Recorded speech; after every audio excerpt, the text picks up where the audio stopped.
जय Shri Krishna. Shrimad Bhagavad Gita and stress management, Shrimad Bhagavad Gita और तनाव से मुक्ति, पूरा साइंटिफिक विवेचन करने जा रहा हूँ। राजस्थान में एक बार एक आदमी उनके गुरु के पास गया और गुरु से कहा, गुरुजी मुझे कुछ ऐसा काम बताइए जिसमें कोई प्रॉब्लम ही ना हो जीवन में, ऐसा कोई भी काम बताइए। गुरुजी मुस्कुराए, उन्होंने कहा ठीक है, एक काम करते हैं, कल सवेरे बताऊंगा, आज रात यहीं रुक जाओ। रात में गुरुजी ने उससे कहा कि एक काम करो, थोड़ा वो बाड़े के अंदर 100 ऊंट है, एक बार सब ऊंट को बैठा दो और उसके बाद सो जाना। रात में वो आदमी गया, एक 10-12 ऊँटों को बिठाया नीचे, और जैसे आगे बढ़ा कुछ ऊँट बिठाने के लिए, पीछे के 2 ऊँट खड़े हो गए। फिर से उन्हें बिठाया, आगे बढ़ा तो उधर के 2-3 ऊँट खड़े हो गए। ऐसा रात भर करता रहा। लो 100 ऊँट एक साथ वो बिठा नहीं सका, क्योंकि कहीं बैठा था तो दूसरे ऊँट खड़े हो जाते थे। परेशान हो गया रात भर। सवेरे गुरुजी से मिले तो गुरुजी ने पूछा, रात में नींद कैसी अच्छी हुई? तो कहाँ की नींद गुरुदेव, रात भर में तो जाग रहा था, सभी ऊँट तो बैठे ही नहीं, कोई ना कोई ऊँट तो खड़ा रहता ही था। तो गुरुजी ने कहा, तुम्हारे प्रश्न का यही उत्तर है। इस जीवन में ऐसा एक भी काम नहीं है जिसमें प्रॉब्लम न हो, जिसमें टेंशन न हो, ऐसा एक भी काम नहीं। शांति से उसमें मार्ग निकालना, यही सबसे बड़ा काम है, यही जीवन की कला है, और भगवद गीता हमें यही सिखाती है। भगवद गीता की शुरुआत युद्ध के मैदान में हुई। अर्जुन के सारथी थे भगवान श्री कृष्ण। कौरव पांडवों की सेना दोनों आमने सामने खड़ी थी। कौरवों की 11 अक्षौणी सेना, इनकी 7 अक्षौणी, आमने सामने युद्ध के लिए तैयार, शंख बजने लगे थे। उस समय अर्जुन ने श्री कृष्ण से कहा कि मुझे मेरा रथ उन दोनों सेनाओं के बीच में ले जाओ, मैं देखना चाहता हूं कि युद्ध में कौन कौन है मेरे सामने। जब बीच में खड़ा हुआ, उसने देखा कि युद्ध के लिए मेरे भाई, मेरे सगे संबंधी, मेरा मित्र परिवार, मेरे गुरुजन, मेरे दादा, सभी परिवार के लोग खड़े हैं। अर्जुन के मन में विषाद आ गया, दुख हुआ और वो डिप्रेशन में चला गया। उसने भगवान श्री कृष्ण से कहा, मैं युद्ध नहीं करूंगा। ये युद्ध किस लिए? राज्य पाने के लिए? मेरे सब सगे संबंधियों को मारकर, इतने लाखों लोगों की हत्या होने के बाद यदि राज्य मुझे मिला भी तो क्या फायदा उस राज्य का? सबके खून से रंगा हुआ राज्य मुझे नहीं चाहिए, मुझे युद्ध नहीं करना है। हे कृष्ण, मेरा मुंह सूख रहा है, मेरे हाथ कांप रहे हैं, मैं खड़े रहने में असमर्थ हूं, मेरा गांडीव धनुष मेरे हाथ से गिरा जा रहा है, मैं युद्ध नहीं करूंगा बोलकर बैठ गया। और वहीं भगवद गीता की शुरुआत हुई। भगवान श्री कृष्ण से अर्जुन का मनोबल बढ़ाने के लिए वहां भगवद गीता कही। मतलब भगवद गीता की शुरुआत ही अर्जुन को डिप्रेशन से बाहर या स्ट्रेस से बाहर निकालने से हुई। राजाराम कार्तिक नाम का एक बेंगलोर का लड़का, बहुत ही होशियार, 12वीं में 12th में टॉपर आया साइंस में, चेन्नई के आईआईटी में प्रवेश मिला। आईआईटी पास होने के बाद उसे नौकरी मिली अमेरिका में, सोनी के कंपनी में, बड़ी लॉस एंजलिस में। आगे चलकर एक तमिल लड़की से उसकी शादी हुई, अमेरिका में ही थी। जीवन बड़ा ही आराम से चल रहा था, सफलता के एक एक सीढ़ियां चढ़ते जा रहा था जिंदगी की। हर सुख सुविधा खुद, एक शानदार बंगला, शानदार गाड़ी, 3 बच्चे हुए। सबसे छोटा लड़का जो था 7वीं में था, 7th में। उससे बड़ा जो था 12th में। उससे बड़ा जो था 19 साल का कॉलेज में था। हर प्रकार से सफलता उसने जिंदगी में असफलता देखी ही नहीं कभी। लेकिन 16 सितंबर 2008 जबकि अमेरिका में मंदी आ गई थी, उस समय राजा राम कार्तिक की उम्र 45 साल की। उसने बाजार से एक बंदूक खरीदी, घर में आकर 2 नोट्स बनाए, सुसाइड नोट्स, और अपने 3 बेटों की हत्या कर दी, पत्नी की हत्या कर दी और खुद ने आत्महत्या कर ली। दूसरे दिन पेपर के अंदर बड़ी हेडलाइंस यही थी कि इस इंजीनियर ने आत्महत्या कर ली, मंदी के कारण उसकी नौकरी चली गई और वो फाइनेंशियल क्राइसिस में आ गया, डिप्रेशन में चला गया और उसने आत्महत्या कर ली। कुछ दिनों पहले नासिक के अंदर एक पति पत्नी का झगड़ा हो गया। किस लिए? कि खाने में नमक कम था। लेकिन बात बढ़ती गई इतनी कि पति को आखिर में इतना गुस्सा आया, उसने एक पत्थर उठा के सिर में मार दिया पत्नी के, पत्नी मर गई। और हाल ही में आपने सुना होगा भय्यू महाराज इंदौर के, उन्होंने पारिवारिक कलह की वजह से आत्महत्या कर ली। एक भय्यू महाराज के लाखों फॉलोअर्स हैं, आध्यात्मिक गुरु थे, लेकिन जब वो डिप्रेशन में चले गए उन्होंने आत्महत्या कर ली। डिप्रेशन में निर्णय लेने की क्षमता पूरी तरह खत्म हो जाती है, अपने मानसिक कंट्रोल खत्म हो जाता है, और ऐसे समय अपना मनोबल बढ़ना बहुत आवश्यक है। गीता की शुरुआत जो हुई, कृष्ण ने अर्जुन का मनोबल बढ़ाना शुरू किया। जब तक अपना मनोबल नहीं बढ़ेगा, अपने को मानसिक शांति नहीं मिलेगी, हम डिप्रेशन से, तनाव से बाहर नहीं आएंगे। महात्मा गांधी हमेशा कहते थे कि जब कभी भी मेरे जीवन में कुछ भी प्रॉब्लम आता है, मैं भगवत गीता के शरण में चला जाता हूं और मुझे उसमें से कोई तो रास्ता मिल जाता है। एक्चुअली हम इसकी व्याख्या यदि देखें कि in medical and biological context the stress is a physical, mental और emotional factor that causes bodily or mental tension, and that tension leads to depression, anger, lack of concentration। या हम हिंदी में यदि बताएं कि मेडिकल या तनाव जो है, ये मेडिकल या जीव विज्ञान की भाषा में बात करें तो यह तनाव एक ऐसा शारीरिक, मानसिक अथवा भावनात्मक तत्व है जिसकी वजह से मानसिक तनाव निर्माण होता है और मनुष्य डिप्रेशन यानी अवसाद या क्रोध या में चला जाता है, या मन की एकाग्रता खत्म कर देता है। यही बात भगवान श्री कृष्ण भगवद गीता में बताते हैं। भगवद गीता में लिखा है कि उद्धरेदात्मनात्मानम नात्मानम, उद्धरेदात्मनात्मानम नात्मानम अवसादये, आत्मैव ह्यात्मनो बंधु रात्मैव रिपुरात्मना।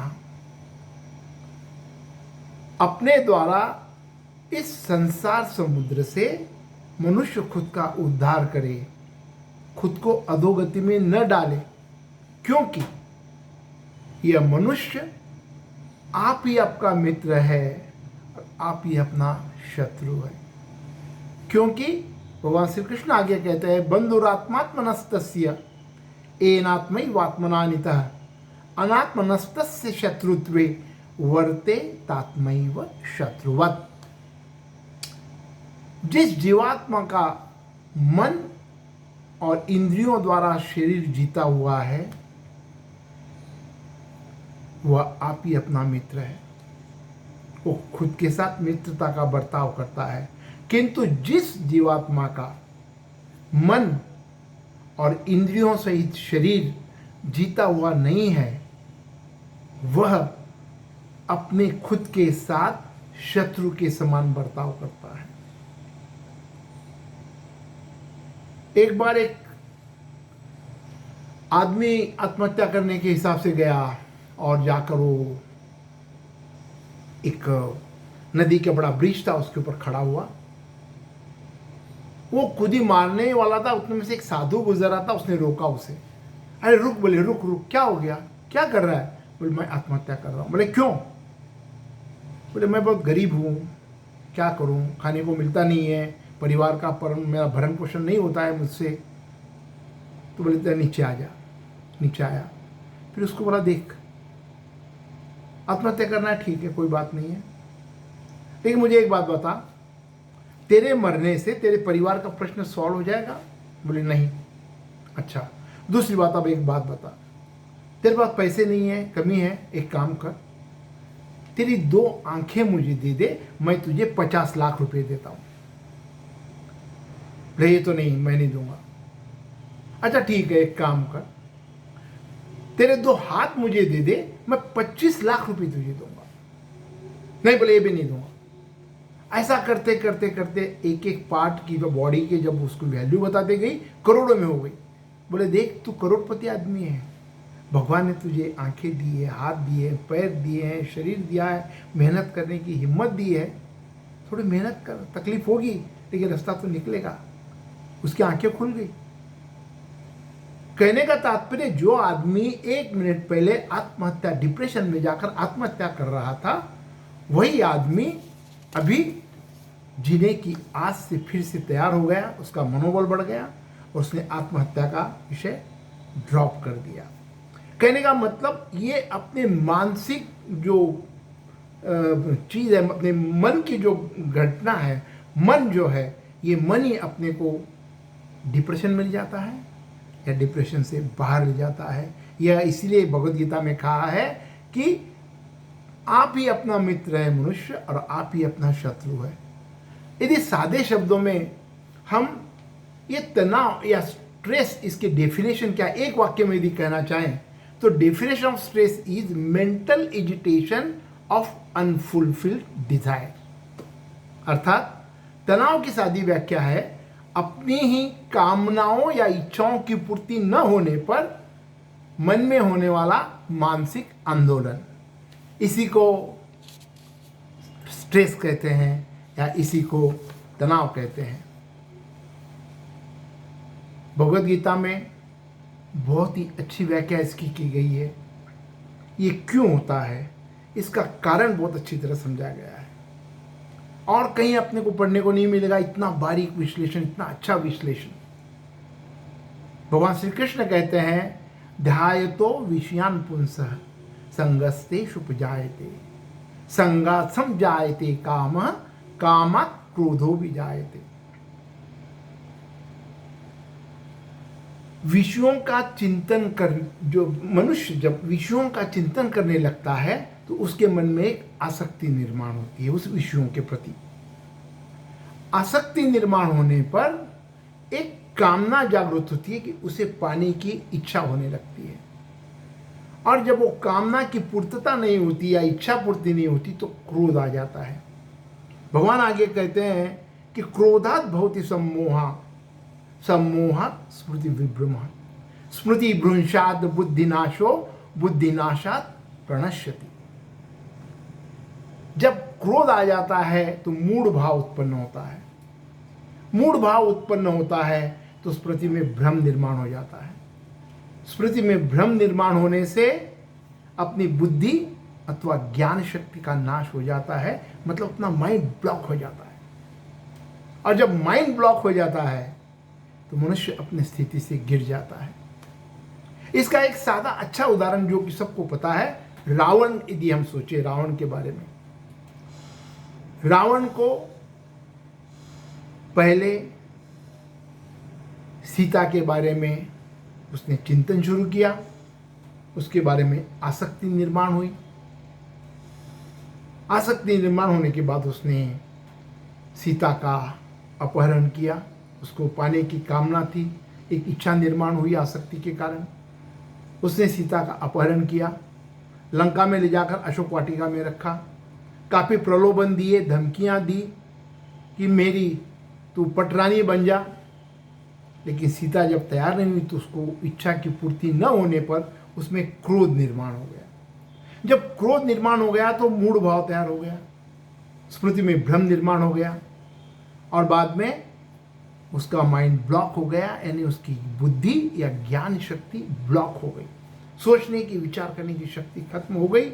फिर उसने उसी के वजह से विभीषण जैसे भाई को बाहर निकाल दिया, कुंभकर्ण जैसे महान योद्धा को, इंद्रजीत जैसे इतने महान योद्धा बेटे को उसने बलि दे दी। लेकिन फिर भी अंत में अपनी स्थिति से गया। ओ रावण जिसने सभी देवों को पराजित किया था, तीनों लोकों में जिसका राज्य था, कैलाश पर्वत को जिसने उठा लिया था, इतना शक्तिशाली रावण अंत में अपने स्थिति से गिर गया और समाप्त हो गया। तो भगवत गीता में जो बताया गया है, एक उदाहरण हमने यहां देखा है। इससे पूर्व कि हम जाने कि भगवत गीता में ऐसी कौन सी बातें बताई गई है जो कि हमें इस स्ट्रेस की स्थिति से या तनाव की स्थिति से बाहर निकाले। हम थोड़ा ये समझेंगे साइंटिफिक लैंग्वेज के अंदर, आज की साइंस के हिसाब से, कि फिजियोलॉजी क्या है, मतलब मेरे शरीर में क्या चेंजेस होते हैं मैं जब क्रोध में आता हूँ, मैं जब टेंशन में आता हूँ, मैं जब डिप्रेशन में चला जाता हूँ, मेरे शरीर में फिजियोलॉजिकल चेंजेस क्या होते हैं। When I get tension, depression, anger और lack of focus, what are the physiological changes are seen in my body? These are called psychosomatic disorder. ये आज के मेडिकल की भाषा में इसे साइकोसोमैटिक डिसऑर्डर कहते हैं, जिसके अंदर मनुष्य क्रोध में आने पर या डिप्रेशन में जाने पर उसके अंदर दो स्त्राव होते हैं केमिकल के, एड्रेनालिन एंड कॉर्टिसोल। जब ये स्त्राव निर्माण होते हैं अपने शरीर में, उसके वजह से होता क्या है, उसके वजह से अपने हार्ट रेट बढ़ जाते हैं, ब्लड प्रेशर बढ़ जाता है, अपने ब्लड के अंदर शुगर की लेवल बढ़ जाती है, गला सूखने लगता है, शरीर कांपने लगता है। और ये यदि क्रॉनिक डिसीज रही, ये लंबे अवधि तक यदि चलता रहा तो आगे चल के इसके अंदर हार्ट अटैक आ सकता है, डायबिटीज हो सकता है, अपने डाइजेस्टिव डिस्टर्बेंसेस होते हैं, बैक पेन शुरू होता है, ड्राइनेस ऑफ माउथ, नॉजिया आदि, किडनीज के वगैरह काफ़ी प्रॉब्लम शुरू होते हैं। इन सभी में medicine are only not of use. सिर्फ मेडिसिन काम नहीं कर सकते, क्योंकि ये सभी जो प्रॉब्लम्स हैं ये मन की धरातल पर होने वाले प्रॉब्लम है। मानसिक स्थिति को हम कैसे कंट्रोल करें, अपना मनोबल कैसे बढ़ाएं, ये भगवत गीता हमें सिखाती है। यही प्रश्न मन का कंट्रोल कैसा करें, अर्जुन ने भगवान श्री कृष्ण से पूछा। भगवत गीता में अर्जुन ने पूछा कि हे कृष्ण, चंचलम ही मनः कृष्ण प्रमाथि बलवद दृढ़म तस्याहम निग्रहम मन्ये वायोरीव सुदुष्करम। हे कृष्ण, यह मन बड़ा ही चंचल, प्रमथन स्वभाव वाला यानी विचलित होने वाला, दृढ़ यानी जिद्दी और बलवान है। इस मन को कंट्रोल करना यानी वश में करना यानी वायु को बांध कर रखना जितना कठिन कार्य है, ऐसा कार्य है। तो तू मुझे बता मैं कैसे कंट्रोल करूं मन को, क्योंकि ये सभी मानसिक बीमारियां हैं। तब भगवान श्री कृष्ण ने उत्तर दिया, असंशयम महाबाहु मनोदुर्निग्रहम चलम अभ्यासेन तो कौन्तेय वैराग्येन च गृह्यते। हे महाबाहो अर्जुन, निश्चित ये बड़ा कठिन कार्य है, लेकिन इसे अभ्यास से, मतलब प्रैक्टिस से या वैराग्य से, वैराग्य का अर्थ भगवे वस्त्र पहनकर कहीं जाना जंगल में, ये नहीं, यहां वैराग्य का अर्थ है डिटैचमेंट या निर्लिप्तता। वैराग्य का अर्थ यही है।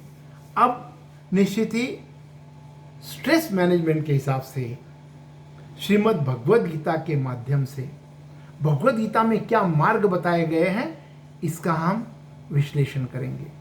सबसे पहला उपाय श्रीमद् भगवद गीता के हिसाब से जैसे अभी बताया गया कि अभ्यास यानी प्रैक्टिस, और दूसरा वैराग्य, निर्लिप्तता या डिटैचमेंट। ये पहला एक रास्ता है। इसके अंदर अभ्यास के दो अर्थ होते हैं।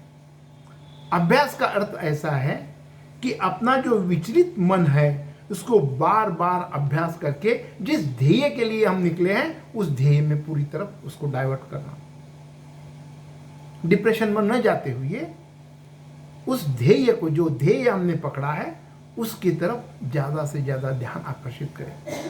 अरुणिमा सिन्हा आपने सुना होगा, एक football player, national player, railway से जा रही थी। कुछ गुंडे उसे मिले, उसके हाथ में, उसके गले में की चेन वगैरह खींचने लगे। उसने अपोज किया, उसको उठा के बाहर फेंक दिया। सामने से दूसरी ट्रेन जा रही थी, इसका एक पैर कट गया। रात भर पड़ी रही। दूसरे दिन उसका हॉस्पिटल में ले गए, ऑपरेशन वगैरह हुआ, पैर काटना पड़ा। एक नेशनल फुटबॉल प्लेयर जब पैर ही कट गया तो आगे क्या खेलेगी।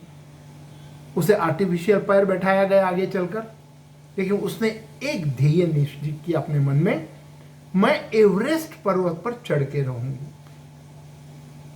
उस हिसाब से प्रयास किया, बहुत तकलीफें सही, एवरेस्ट तक पहुंची। सिलेंडर ऑक्सीजन का समाप्त हो गया था। युवा से स्विट्जरलैंड का एक दूसरा गिरियारोहक था, उसका सिलेंडर मिल गया, जो मर गया था। वो लेकर आखिर पहुंची, वहां तिरंगा अपना फहराया और बड़े मुश्किल से वो वापिस आई। कहने का तात्पर्य अपना जो ध्येय है उस ध्येय के तरफ जाओ। डिप्रेशन में नहीं गई कि मेरी जिंदगी में ये क्या हो गया, मेरा पैर कट गया, मैं तो फुटबॉल प्लेयर, नेशनल प्लेयर। उसने ध्येय दूसरा पकड़ा, उस ध्येय प्राप्ति के लिए चली, ना कि डिप्रेशन में गए। ये अभ्यास यानी अपने ध्येय प्राप्ति की तरफ ध्यान देना। और दूसरा जो है इसका अर्थ अभ्यास का, जहां जहां जिस ध्येय को हम अपना देखें उस तरफ अपने इष्ट को देखें। अपना इष्ट भी वो कृष्ण रहो, राम रहो, भगवान शंकर रहो, गणेश जी रहो, कोई माता रहो, जो भी हो, उसको वहां देखें, यानी मन को भक्ति मार्ग में लगाएं। दूसरा इसके अंदर एक बताया गया है डिटैचमेंट, वैराग्य। वैराग्य का क्या अर्थ है? वैराग्य का अर्थ है डिटैचमेंट। एक क्या होता है detachment? Attachment and detachment. Attachment का मतलब ये है, एक बहुत बड़ा हार्ट सर्जन, उसने सैकड़ों हार्ट के ऑपरेशंस किए successfully, renowned heart surgeon. Yoga योग से उसके बेटे को भी हार्ट की डिसीज हुई, उसका ऑपरेशन करना था। इतना बड़ा सर्जन रहते हुए उसने खुद ऑपरेशन नहीं किया, उसने दूसरे सर्जन को बुला के ऑपरेशन कराया। क्यों? कि अपने बेटे के साथ उसकी अटैचमेंट थी, हिम्मत नहीं कर रहा था वो। ये अटैचमेंट है। और डिटैचमेंट का अर्थ क्या है? डिटैचमेंट का अर्थ है उससे निर्लिप्त होना। मेरे पिताजी, मैं बचपन से देखता था, बीड़ी पीते थे। एक बार उन्होंने बीड़ी पीकर छोटा जो टुकड़ा बचा था फेंक दिया। मेरी भतीजी एकदम छोटी 4-5 साल की थी, वो दौड़ते आई, उसे कुछ पता नहीं, उसने वो सिगरेट का जो टुकड़ा फेंका था बचा हुआ, उठा के मुंह से लगाया, एक्टिंग करने लगी जैसे पिताजी करते थे। पिताजी को हमारे इतना गुस्सा आया, उसने जाकर बच्चे को इतने जोर से थप्पड़ लगाई, वो वहीं पेशाब कर दी, घबरा गई थी, रोने लगी। लेकिन पिताजी को पश्चाताप हुआ। उन्होंने 30-40 साल की जो बीड़ी पीने की आदत थी, एक क्षण में, दैट पर्टिकुलर मोमेंट, उन्होंने डिसाइड किया इसके बाद बीड़ी नहीं पीऊंगा, और उन्होंने बीड़ी छोड़ दी। This is detachment. ये हमको होना चाहिए। भगवत गीता के हिसाब से दूसरा जो उपाय है अपना तनाव से मुक्त होने के लिए, लगभग 5,500 वर्ष पूर्व लिखी भगवत गीता में, उसके 6ठे अध्याय में ये बताया है कि हम ध्यान करें, मेडिटेशन करें। ध्यान यानी मेडिटेशन। मेडिटेशन का इफेक्ट क्या होता है, ध्यान का इफेक्ट क्या होता है, उसमें इतना डिटेल बताया गया है कि हम कैसे बैठें, कहाँ बैठें, कब बैठें, किस स्थिति में बैठें, कैसा आहार लें, कैसा विहार रहे, इतना डिटेल भगवद गीता में बताया गया है। हम ध्यान कैसा लगाएं। ये मेडिटेशन का इफेक्ट सिर्फ हम बोलने से नहीं, अपने भारतीय लोगों ने आज फॉरेन के अंदर भी, आज अमेरिका में, वेस्टर्न कंट्रीज में इसके ऊपर हजारों रिसर्च पेपर निकले हैं और ये सिद्ध हुआ है कि मेडिटेशन से बड़े बड़े रोग कंट्रोल में आ सकते हैं। कई इसमें रिसर्च पेपर्स आए हैं इसके। ये सिर्फ बोला नहीं गया, ये सिद्ध किया गया। FMRI मतलब फंक्शनल MRI के माध्यम से हम देख सकते हैं, अथवा EEG इलेक्ट्रोएन्सेफेलोग्राफी। इलेक्ट्रोएन्सेफेलोग्राफी में अपने ब्रेन के वेव्स जो निकलते हैं अलग अलग स्थिति में, इसमें अलग अलग वेव्स निकलते हैं, जिसके अंदर delta waves, theta, alpha, beta और गामा वेव्स, ये अलग अलग वेव्स हमको दिखते हैं। ये ग्राफ निकालने के बाद जब आदमी सोता है, शांत रहता है, उस समय उसका अलग ग्राफ आएगा। जब जागरूक अवस्था में रहेगा, बहुत विचार कर रहा है, उसका ग्राफ अलग आएगा। जनरली जागरूक अवस्था में बेटा जो है ए वेव्स आते रहते हैं, जो 12 से 40 हर्ट्ज के बीच में चलते रहते हैं। 12 से 20 हर्ट्ज तक हम जागरूक अवस्था के हमारे उसमें वेव्स आते हैं, लेकिन 20 हर्ट्ज के ऊपर यदि वेव्स आने लगे, जो मनुष्य डिप्रेशन में जाता है, तनाव में आता है, स्ट्रेस में आता है, गुस्से में आता है, तो ये वेव्स चेंज हो जाते हैं, वहाँ हमको देखने को मिलता है। और इन्हीं वेव्स को कैसा कंट्रोल करें, ये मेडिटेशन से, ये रिसर्च पेपर प्रसिद्ध हुए हैं और सिद्ध हुआ है। श्रीमद् भगवद गीता के हिसाब से तीसरा उपाय तनाव मुक्ति का, अपने इष्ट पर, अपने जो भी इष्ट देव है भगवान पर श्रद्धा रखें, विश्वास रखें। भगवान श्री कृष्ण कहते हैं भगवद गीता में कि 4 प्रकार के भक्त मुझे भजते हैं, आर्त, अर्थार्थी, जिज्ञासु और ज्ञानी।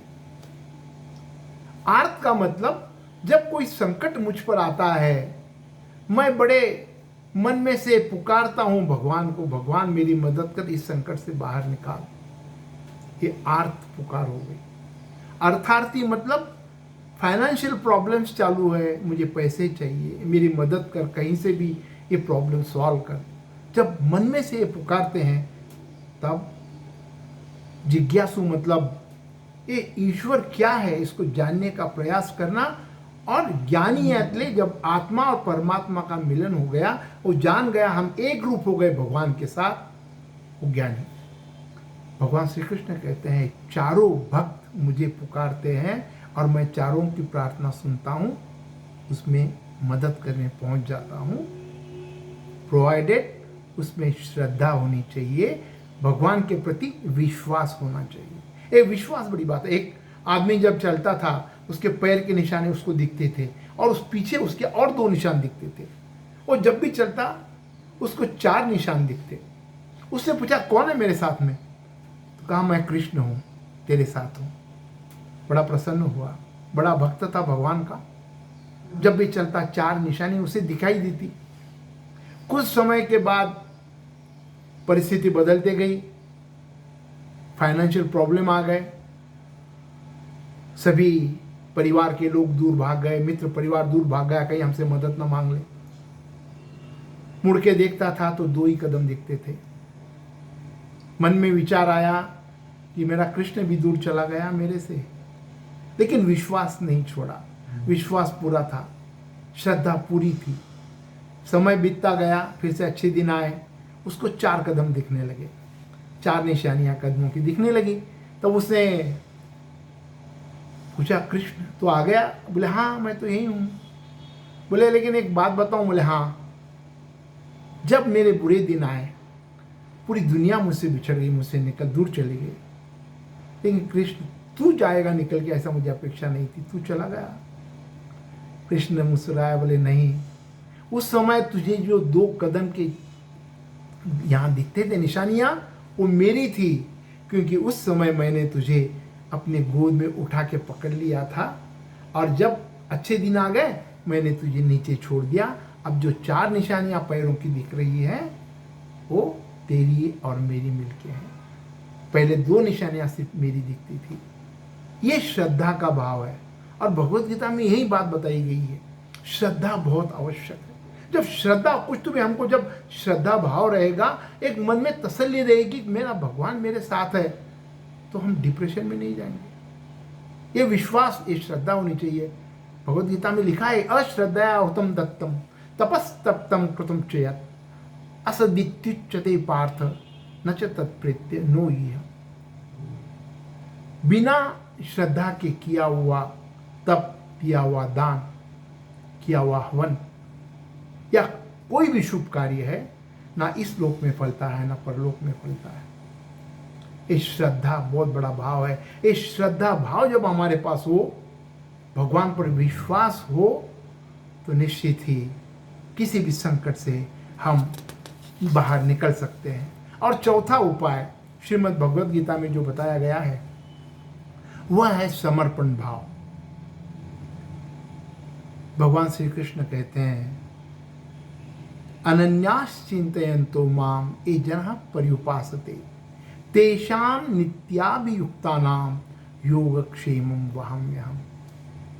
जो भक्त अनन्य भाव से मेरा चिंतन करते हुए मेरी उपासना करता है, उसका योगक्षेम मैं वहन करता हूं। योग का अर्थ आदि गुरु शंकराचार्य के हिसाब से जो वस्तु मेरे पास नहीं है वो प्राप्त करने के लिए, वो वस्तु मिलने के लिए, इसको योग कहते हैं। और क्षेम का अर्थ जो वस्तु मेरे पास है उसकी रक्षा के लिए। भगवान श्री कृष्ण कहते हैं, तुम मेरी शरण में आ जा, तेरा योगक्षेम मैं वहन करता हूं। ये भगवान हमें वादा करते हैं, प्रॉमिस करते हैं। श्रद्धा भाव के साथ यदि हम भगवान का चिंतन करते हैं, उसकी शरण में जाएं, तो निश्चित ही हमारा योगक्षेम करने की जिम्मेदारी भगवान अपने ऊपर ले रहे हैं। डॉक्टर आशुतोष कलकत्ता के बहुत बड़े सर्जन, उन्हें राष्ट्रीय पुरस्कार मिलने वाला था गोवा के अंदर। 11 बजे फ्लाइट से निकले, 4 बजे का प्रोग्राम था, रास्ते में तूफान आया, अचानक इमरजेंसी लैंडिंग कोल्हापुर में करनी पड़ी। वहाँ उनका ध्यान पूरा गोवा की तरफ था, पंजिम की तरफ। बार बार कह रहे थे मुझे जल्दी जाना है। एक टैक्सी बुलाई गई, टैक्सी से निकले, तूफान वर्षा चालू, रास्ते में घाट पड़ता है, फोंडा घाट से निकले। बार बार ड्राइवर को कह रहे थे टैक्सी के, जल्दी चलो, मुझे जल्दी पहुंचना है। बहुत ज़ोरों से टैक्सी चल रही थी, तूफानी वर्षा हो रही थी। एक 2-2.5 घंटे जाने के बाद ड्राइवर ने गाड़ी रोक दी। डॉक्टर आशुतोष ने पूछा, क्यों रोक दिया गाड़ी? बोले, सर मुझे जाना इस दिशा में था, मैं गलती से इस दिशा में आ गया। 2-2.5 बज चुके थे, वहाँ से 2-2.5 घंटे फिर जाएंगे, और वहाँ से आगे का प्रवास मतलब पहुँचने में 7-8 बज जाएंगे। मतलब मेरा आज का जो 4 बजे का प्रोग्राम था, राष्ट्रपति के हाथों से जो पुरस्कार मिलना था, वो तो मिस हो गया। बड़ा नर्वस हो गए डॉक्टर। बोले चलो जो होना तो हो गया, भूख लगी है, देखो होटल। बोले होटल तो नहीं है सर, छोटा देहात है।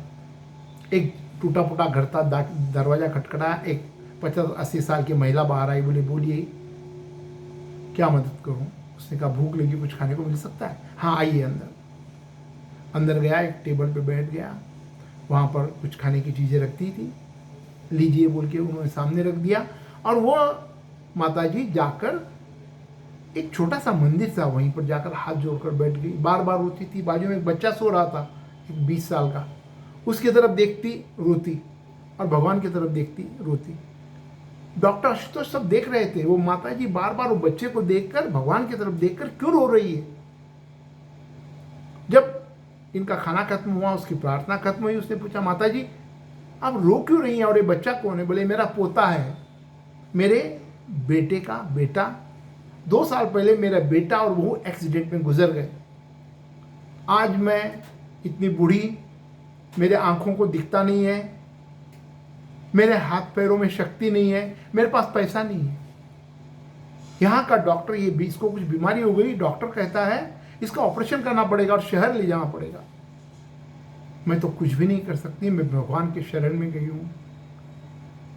भगवान से प्रार्थना करी, हे भगवान तू ही मेरी मदद कर। डॉक्टर आशुतोष ने उसका केस पेपर देखा बच्चे का, और डॉक्टर आशुतोष खुद रोने लगे। तब माता जी ने पूछा, डॉक्टर साहब आप क्यों रो रहे हैं? तब डॉक्टर ने कहा, माता जी अब मुझे समझ में आ रहा है सब। मैं जब कलकत्ता से निकला गोवा के लिए, रास्ते में तूफान क्यों आया, मुझे इमरजेंसी लैंडिंग कोल्हापुर में क्यों करना पड़ा। जब मैं कोल्हापुर से गोवा की तरफ निकला, रास्ता भटक गया, जाना अलग इस दिशा में था, मैं दूसरी दिशा में आ गया।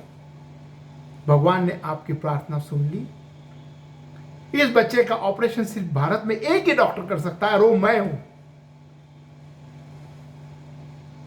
भगवान ने मुझे लाकर तुम्हारे सामने खड़ा कर दिया। ये समर्पण भाव, जीवन में जब कभी भी अंधेरा छा जाए, कोई रास्ता न दिखे, कुछ भी न सूझे, एक आशा की किरण बचती है, योगक्षेम वहाम्यहम, समर्पण भाव भगवान का। अंततः निश्चित ही स्ट्रेस हो, डिप्रेशन हो, टेंशन हो, एंगर हो, ये सभी साइकोसोमैटिक डिसीजेस जो हैं, इसमें सिर्फ दवा काम नहीं करती है। इसके अंदर श्रीमद् भगवद गीता में जो उपाय बताए गए हैं, हम अभ्यास, प्रैक्टिस, वैराग्य, डिटैचमेंट, ध्यान, मेडिटेशन, साथ में श्रद्धा और विश्वास अपने इष्ट पर, अपने भगवान पर, और एक समर्पण भाव, ये यदि हम साथ में जोड़ें तो निश्चित ही हर संकट से हम दूर हो सकते हैं, हम तनाव से दूर हो सकते हैं, डिप्रेशन से दूर हो सकते हैं, और अपना मनोबल बढ़ के हर प्रॉब्लम का सॉल्यूशन निकाल सकते हैं। भगवद गीता, ये मैं सभी साइंटिफिक भाषा में बता रहा हूं, मैं ब्लाइंडली फॉलोअर नहीं हूं। कुछ अनुभव से और कुछ साइंस के इसके सपोर्ट से मैं सब बातें बता रहा हूं। एक ही मेरी प्रार्थना सभी से रहेगी, सुनने वालों से, हर रोज कम से कम एक श्लोक या उसका अर्थ पढ़ो, जीवन में आत्मसात करो, अपना जीवन सफल हो जाएगा, हमारा डिप्रेशन, तनाव सब दूर हो जाएंगे। धन्यवाद। जय श्री कृष्ण।